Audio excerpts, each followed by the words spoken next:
आज हम बात करने वाले हैं सेटिंग्स के बारे में। प्रॉपर्ली ये जो सेटिंग्स है इसको जो है हम एक्सप्लेन करने वाले हैं। सबसे पहले हमारी जो स्टार्टिंग होती है, जैसे ही हम सेटिंग को ऑन करते हैं तो सबसे पहले हमें एक सर्च का ऑप्शन दिया जाता है, जिसके अंदर आप कुछ भी सर्च कर सकते हो। यहाँ पर सिर्फ सेटिंग से रिलेटेड जो भी चीज़ें होंगी वही आएंगी, जो सेटिंग्स आपकी मोबाइल में अवेलेबल होंगी वो इशू होगी। बाकी तो यहाँ पर जो है हमें एक अकाउंट का ऑप्शन दिया गया है, ठीक है। यहाँ पर आपकी मोबाइल का नाम होगा, जैसे कि मेरी ओप्पो है, सो यहाँ पर ओप्पो अकाउंट लिखा हुआ है। आपकी इन्फिनिक्स हो सकती है तो इन्फिनिक्स आएगा, या फिर दूसरी मोबाइल जो है उसके हिसाब से आएगा। जैसे इस पर क्लिक करोगे तो यहाँ पर आपको ईमेल और पासवर्ड का ऑप्शन मिल जाएगा। सो यहाँ पर जो है आप ईमेल और फ़ोन नंबर भी डाल सकते हैं। नीचे जो है आपको एक फेसबुक का एंड उसके बाद आपको ऑप्शन मिल जाएगा गूगल का, ठीक है। इन पर जैसे ही इनमें से किसी एक पर भी क्लिक करोगे और कोई अपनी जो ईमेल वगैरह है वो तुम डायरेक्टली लॉगिन करोगे तो डायरेक्टली तुम्हारी लॉगिन हो जाएगी। एंड लॉगिन होने के बाद जैसे ही मतलब तुम्हारी वो ईमेल सेलेक्ट होगी, ईमेल सेलेक्ट होने के बाद जो है तुमसे तुम पासवर्ड मांगेगा, ठीक है। अब पासवर्ड जो है तुम ईमेल का दो या फिर कोई और पासवर्ड सेट करो, वो भी तुम पर डिपेंड करता है। ईमेल तुम्हारी वो लॉगिन होगी, बाकी पासवर्ड जो तुम अभी यहाँ पर लगाओगे वो तुम्हारा फिर पासवर्ड लगेगा। एंड बेसिकली इससे जो है मे बी तुम अपने जो भी डेटा वगैरह है वो तुम्हारी जो भी मतलब फॉर एग्जांपल तुम रीस्टोर कर रहे हो कभी भी मोबाइल, तो वो जो सारी की सारी डेटा है वो जो स्टोर होगी वो यहाँ पर स्टोर होगी, ठीक है। तो मतलब इस अकाउंट में वो स्टोर हो जाएगी। बाकी तो है यहाँ पर ज़्यादा कुछ नहीं है उस हिसाब से। एंड उसके अलावा मेरी मोबाइल के अंदर एक सेटिंग है, एक मतलब इम्पोर्टेंट सेटिंग है जो मेरे मोबाइल के अंदर नहीं है, जिसका नाम है स्कैनर। सो अब मुझे किसी भी वाईफाई वगैरह अगर कनेक्ट करनी हो तो मुझे पासवर्ड डालना पड़ता है, मैं जो है उसको स्कैन नहीं करता, ठीक है। बाकी जो पेमेंट के लिए स्कैनर होते हैं वो ऐप्स में अवेलेबल होते हैं, तो वो होते हैं जैसे कि शेयरइट का स्कैनर हो गया या फिर ज़पिया का स्कैनर हो गया, वो स्कैनर अवेलेबल है। मगर हमारा जो वाईफाई वाला स्कैनर है वो अवेलेबल नहीं है। सो जैसे ही मैंने ये अकाउंट बनाया तो अकाउंट बनाने के बाद यहाँ पर एक ऑप्शन दिया गया है स्कैनर का, ठीक है। जैसे ही मैं उस स्कैनर को ओपन करता हूँ हो जाओ। सो यहाँ पर बेसिकली एक हमारा स्कैनर ओपन हो चुका है, ठीक है। इससे मैं स्कैनर से कुछ भी स्कैन कर सकता हूँ, कोई भी क्यूआर हो, ठीक है। पर अब इसका एक फ़ायदा है मैं भी लोगों को लगे कि ये यहाँ पर जो है हमें सेटिंग में दिया गया है, इसके अंदर जाना पड़ रहा है, तुम जैसे वाईफाई स्कैन कर नहीं सकते, ये एक मतलब डिसएडवांटेज भी बोल सकते हैं, मतलब एक बुरी चीज़ बोल सकते हैं। पर इसका एक एडवांटेज है, ये एक फ़ायदेमंद चीज़ है वो इस तरीके से कि अगर तुम किसी का भी स्कैनर को स्कैन करते हो तो उसका ये जो है ना डायरेक्टली पासवर्ड बताता है। फॉर एग्जांपल तुम किसी भी वाईफाई की मतलब क्यूआर को स्कैन कर रहे हो तो नॉर्मली जो क्या होता है कि तुम्हारी जो वाईफाई है वो डायरेक्टली कनेक्ट हो जाती है, मगर अपना ये जो है इस स्कैनर में मुझे डायरेक्टली पासवर्ड मिल जाता है कि उस वाईफाई का पासवर्ड क्या है, वो सारी की सारी डिटेल्स मिल जाती है, मगर लॉगिन नहीं होता। फिर मुझे मैन्युअली टाइप करना पड़ता है पासवर्ड, क्योंकि पासवर्ड तो मेरे सामने आ जाएगा। तो इस हिसाब से बाकी यहाँ पर ज़्यादा कुछ सेटिंग्स नहीं दी गई है। माई इन्फॉर्मेशन में माई इन्फो लिखा हुआ है, माई इन्फो में यहाँ पर जो है निक नेम डाल सकते हो, यहाँ पर नेम दिया गया है, gender, birthday and notification and feedback. And उसके बाद यहाँ पर साइन इन प्राइवेसी के अंदर यहाँ पर जो है मोबाइल नंबर लिखा हुआ है, ईमेल लिखा हुआ है, रिकवरी कंटेंट लिखा हुआ है and third party account for sign. तो इस तरीके से मतलब कुछ चीज़ें दी गई हैं। एंड रीसेट पासवर्ड या फिर चेंज पासवर्ड वो भी ऑप्शन दिए गए हैं, ठीक है। और उसके बाद यहाँ पर verification using sign in device, तो इस तरीके से मुझे यहाँ पर सेटिंग दी गई है जिनको जो है आप एक्सेस कर सकते हैं। इनका ज़्यादा कुछ काम है नहीं। रिकवरी तो तुमने बस ईमेल लगा दी हो तो बस रिकवरी वही सेट हो गई तुम्हारी, एंड पासवर्ड तो तुम्हें याद ही होगा। एंड उसके बाद यहाँ पर एक ऑप्शन दिया गया है सेकंड जो हमारी सेटिंग है वो है एयरप्लेन मोड। अब बेसिकली एयरप्लेन मोड जो है इसको जैसे ही तुम ऑन करोगे तुम्हारी जो भी सिम है, जो भी नेटवर्क है तुम्हारे, वो दोनों जो है ऑफ हो जाएंगे, ठीक है। अभी मेरी फ़ोन में तो 2 ही सिम डलते हैं, ठीक है। तो मतलब दोनों सिम जो है मेरी फ़ोन के अंदर अभी अवेलेबल है। अगर मैंने एयरप्लेन मोड ऑन किया तो दोनों जो सिम है वो बंद हो जाएंगी। एंड दोनों सिम बंद होने की वजह से मुझे कोई एसएमएस नहीं है कि ना तो मैं डेटा ऑन कर सकता हूँ ना ही मैं कोई और मैसेजेस चेक कर सकता हूँ। मगर फॉर एग्जांपल मैंने एयरप्लेन मोड लगाया है एंड उसके बाद अगर मैं कोई वाईफाई वगैरह कनेक्ट करता हूँ तो वाईफाई कनेक्ट होगी एंड उसके बाद मेरी इंटरनेट भी चलेगी, इंस्टाग्राम, फेसबुक, व्हाट्सएप, यूट्यूब, वो सारी की सारी चीज़ें एक्सेस कर सकता हूँ, मगर SMS कॉल वगैरह ये नहीं जा सकती एंड डेटा ओपन नहीं हो सकती, क्योंकि वो शो ऐसे करेगा कि तुम्हारी मोबाइल के अंदर सिम अवेलेबल ही नहीं है। ठीक है, बाकी इसका ज़्यादा कुछ काम नहीं है। बाकी कभी कभी तो ये इस काम आ जाता है कि अगर तुम्हारी इंटरनेट सही से नहीं चल रही, डेटा तुम्हारी सही से नहीं चल रही, ठीक है, वो जो है बहुत ज़्यादा स्लो चल रही है, तो तुम एक दो बार एयरप्लेन मोड लगा कर उसको फिर नॉर्मल कर दोगे तो तुम्हारी जो डेटा है वो में भी सही से फिर रन करना स्टार्ट कर दे। मतलब जब हमारी डेटा इंटरनेट स्लो होती है तो हम एयरप्लेन मोड को ऑन करके ऑफ करते हैं, तो फिर जो है डेटा जो है होती है उसकी जो स्पीड होती है वो थोड़ी बहुत ठीक हो जाती है। एंड उसके बाद यहाँ पर जो है यहाँ पर एक सिम नेटवर्क का ऑप्शन दिया गया है। अब सिम नेटवर्क के ऑप्शन के अंदर जैसे ही हमने क्लिक किया तो यहाँ पर हमें 2 सिम डली हुई है मेरे फ़ोन के अंदर, इसलिए दोनों सिम शो कर रहा है। अगर एक होती तो एक शो करता।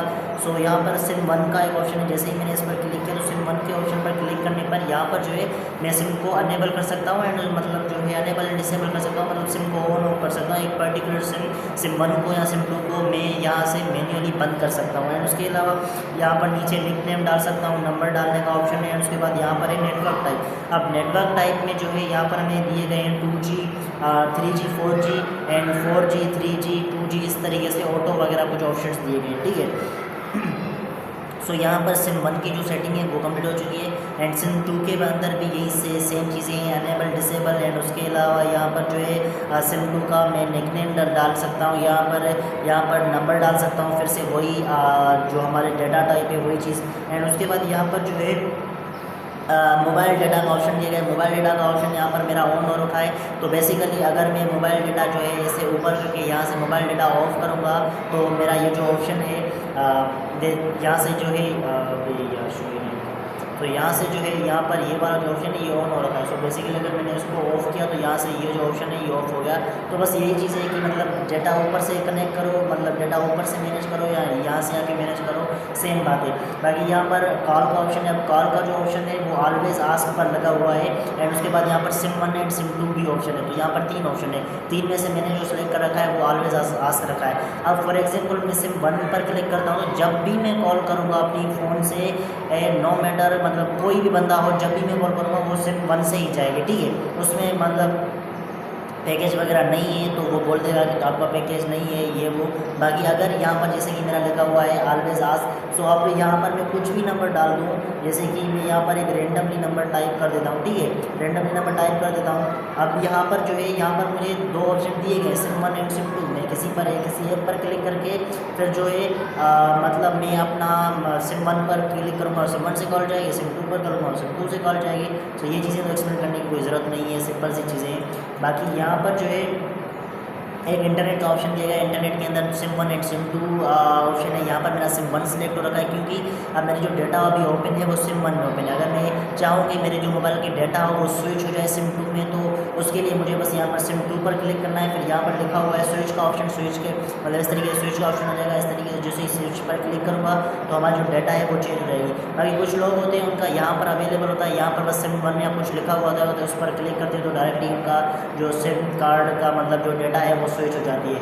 ताकि यहाँ पर जो है ज़्यादा कुछ ऑप्शन दिए नहीं गए हैं एंड मतलब मेनली इसके जो ऑप्शन थे वो हमने क्लियर करते हैं। बाकी एक दो फालतू सेटिंग्स हैं जिनको जो है हम एक्सप्लेन नहीं कर रहे। बाकी यहाँ पर जो है एक और ऑप्शन अवेलेबल है जिसका नाम है नोटिफिकेशन एंड स्टेटस बार। अब नोटिफिकेशन एंड स्टेटस बार के अंदर यहाँ पर जो है जैसे ही फॉर एग्जांपल मैं इसको अभी शो कर देता हूँ, मैं भी इसमें कन्फ्यूजन आए। तो यहाँ पर ये जो है notification and status bar setting है। ठीक है, इस पर जैसे ही क्लिक किया, अभी पता नहीं कहाँ क्लिक हो गया। ठीक है, यहाँ पर जैसे ही मैंने नोटिफिकेशन स्टेटस बार पर क्लिक किया तो यहाँ पर जो है एक और नोटिफिकेशन यहाँ पर सेटिंग है जिसका नाम है नोटिफिकेशंस। ठीक है, नोटिफिकेशन एंड स्टेटस बार के अंदर एक सेटिंग है जिसका नाम है नोटिफिकेशंस। अब जैसे ही मैंने इस पर क्लिक किया तो यहाँ पर बहुत सारे ऐप शो हो रहे हैं। ठीक है, यहाँ पर जो है बहुत सारे ऐप्स शो हो रहे हैं। यहाँ पर सारे के सारे जो मेरी मोबाइल के ऐप्स हैं वो शो हो रहे हैं। सो अब यहाँ पर मैं किसी भी एक पर्टिकुलर ऐप की सेटिंग में जाके उसका जो भी होगा, फॉर एग्जांपल मैंने उसकी नोटिफिकेशन को बंद कर दिया या फिर जो फर्दर चीज़ें इसके अंदर करनी है तो वो मैं कर सकता हूँ। ठीक है, मगर यहाँ पर मैं जो भी करूँगा वो सिर्फ एक ही ऐप के साथ होगा, एक पर्टिकुलर ऐप के साथ होगा। मगर जैसे ही मैं नोटिफिकेशन से बाहर आता हूँ तो यहाँ पर कुछ सेटिंग्स दी गई हैं। अब यहाँ से ये जो सेटिंग्स है ये हमारी पूरी फ़ोन के लिए, जैसे कि बैटरी परसेंटेज है। अब बैटरी 50% तो नॉर्मली हमें शो होती है। अगर मैं उसको शो ना करना चाहूँ तो वो भी कर सकता हूँ, वो भी मुझ पर डिपेंड करता है। यहाँ पर जो है ऑप्शन दिया गया है। एंड उसके बाद show real time network speed, तो यहाँ पर जो है तुम्हें शो हो रहा होगा, यहाँ पर एक नेटवर्क स्पीड शो हो रही होगी। तो बेसिकली यहाँ से नेटवर्क स्पीड को जो है मैं देख सकता हूँ कितनी चल रही है। उसके बाद अब जो मैं बात कर रहा था कि सारी मोबाइल के लिए सेटिंग होगी, वो ये है कि allow notification bar in full in lock screen. So basically जो हमारी नोटिफिकेशन बार है वो लॉक स्क्रीन पर शो होगी। अब अगर मैंने उसको ऑफ कर दिया, फिर नो मैटर व्हाट्सएप है, SMS है या फिर कोई दूसरी चीज़ें, उनकी जो नोटिफिकेशन हैं वो हमें नहीं आने वाली, ठीक है। एंड यहाँ पर एक और ऑप्शन दिया गया है कि show data usage at the bottom, ठीक है। सो बॉटम में जो है डेटा यूजेज शो होगा। बॉटम में डेटा यूजेज शो होगा, उसका मतलब है कि मे बी ये तुम्हारे मोबाइल में सेटिंग अवेलेबल ना हो, मगर मेरी में अवेलेबल है कि यहाँ पर जो है बॉटम में यहाँ पर नीचे नीचे मुझे कुछ MB वगैरह कुछ लिखा हुआ है। यहाँ पर जो है 3.15 GB लिखा हुआ है, जो मैंने अभी यूज़ की है, आज यूज़ की है, तो वो ही शो करा है। एंड उसके बाद यहाँ पर है turn off screen for notification. So मतलब जब भी स्क्रीन जो है हमारी मतलब टर्न ऑन लिखा हुआ है, जब भी नोटिफिकेशन आएगी तो हमारी जो मोबाइल की स्क्रीन है वो टर्न ऑन हो जाएगी। तो इसको जो है ऑन करो या ऑफ करो, ये तुम पर डिपेंड करता है, ठीक है। मतलब टर्न ऑन से मतलब फॉर एग्जांपल ये मेरी फ़ोन है, ठीक है, मैंने उसको इस तरीके से रख दिया। अब जब भी नोटिफिकेशन आएगी ये ऑटोमेटिकली यहाँ से ऑन हो जाएगी, ठीक है। सो इस तरीके का इसका और मतलब है, ठीक है। एंड उसके बाद मतलब यहाँ पर जो है show banner notification full screen. So banner notification एक जो है वो फुल स्क्रीन पर शो होगा, ये भी सेटिंग दी गई है। तो इस तरीके से हमारी नोटिफिकेशन स्टेटस बार जो सेटिंग है वो हमारी कंप्लीट हो चुकी है। अब यहाँ पर आते हैं home screen and lock screen management पर। अब home screen and lock screen management के अंदर जैसे ही तुम एंटर होते हो तो यहाँ पर जो है होम स्क्रीन लेआउट दिया गया है। अब होम स्क्रीन लेआउट के अंदर यहाँ पर तुम्हें 2 ऑप्शन शो हो रहे होंगे, ठीक है। यहाँ पर ये जो है स्क्रीन ज़्यादा ब्राइटनेस होने की वजह से सही शो नहीं हो रहा। सो यहाँ पर ये जो है ये 4/6 है एंड ये जो है 5/6 है। सो 4/6 यहाँ से ये जो है ये हमारे जो ऐप से ये 4/6 है, ठीक है। ये यहाँ से 4 यहाँ से 6, तो ये मतलब रो जो है वो 6 है, बाकी जो कॉलम्स हैं वो हमारे 5 है, 2 4 वो 4 है, ठीक है। सो इनको जो है मैं इंक्रीज़ कर सकता हूँ इनका नंबर। फॉर एग्जांपल मैंने 5/6 कर दिया, जो हमारे कॉलम है वो हमारे 5 हो गए एंड जो हमारे रो है वो 6 हो गई। सो ये कुछ इस तरीके से शो हो रहा होगा, अभी देख लेना, ये कुछ इस तरीके से है। एंड जैसे ही मैंने इसको चेंज किया फिर से 4 में, तो अप्लाइंग हो रहा है, अप्लाइंग, ठीक है। सो अगर मैंने इसको फिर से चेंज किया तो ये कुछ इस तरीके से है। तो मतलब वो जो था जो पहले सेटिंग थी वो बहुत ज़्यादा वियर्ड है। एंड वो जैसे कि मैंने उसको फुल तरीके से जूम आउट कर दिया है तो ऐसे फील होता है, तो इस वजह से मुझे वो पसंद नहीं, तो उसको वैसे ही रहने देते हैं। एंड उसके बाद यहाँ पर जो है लॉक स्क्रीन मैनेजर पर है, यहाँ पर जो है एक सेटिंग अवेलेबल है जिसको अगर मैं ऑन कर दूँगा तो हमारे जो हमारे क्या बोलते हैं वॉलपेपर है हमारे लॉक स्क्रीन के, वो ऑटोमेटिकली चेंज होते रहेंगे।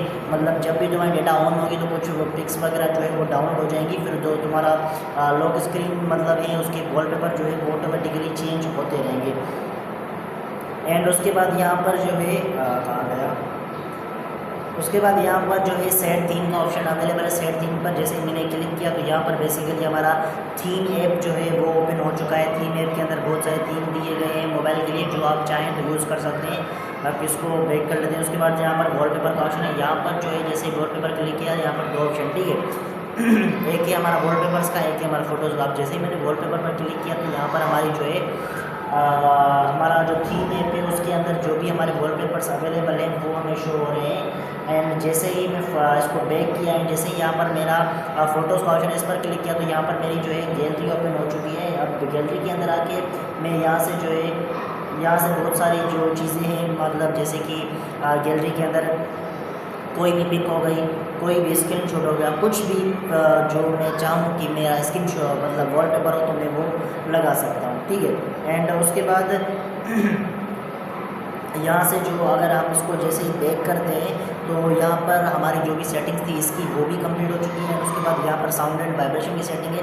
अब यहाँ पर जो है हमें 3 बार दिए गए हैं, एक रिंगटोन, एक है हमारा मीडिया और एक है हमारा अलार्म। रिंगटोन जो है बेसिकली रिंगटोन्स को कनेक्ट करता है। मीडिया मतलब नॉर्मल जो वॉइसेस होती हैं, रील साउंड मतलब जो वीडियो है या फिर सीरीज़ का साउंड है या फिर वीडियो का साउंड है, यूट्यूब वीडियो हो गया, शॉर्ट हो गया, कुछ भी हो गया, तो वो जो साउंड है तो वो हमारी मीडियम साउंड है। बाकी नॉर्मली जो भी हमारे रिंगटोन वगैरह बजते हैं तो वो रिंगटोन वॉल्यूम होती है। एंड उसके बाद यहाँ पर जो है अलार्म का है तो अलार्म ये।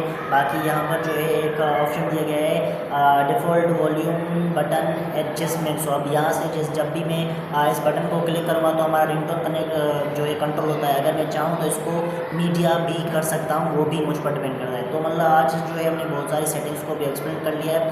बाकी जो है आज का वीडियो इतना ही था। मिलते हैं किसी वीडियो में, तब तक के लिए।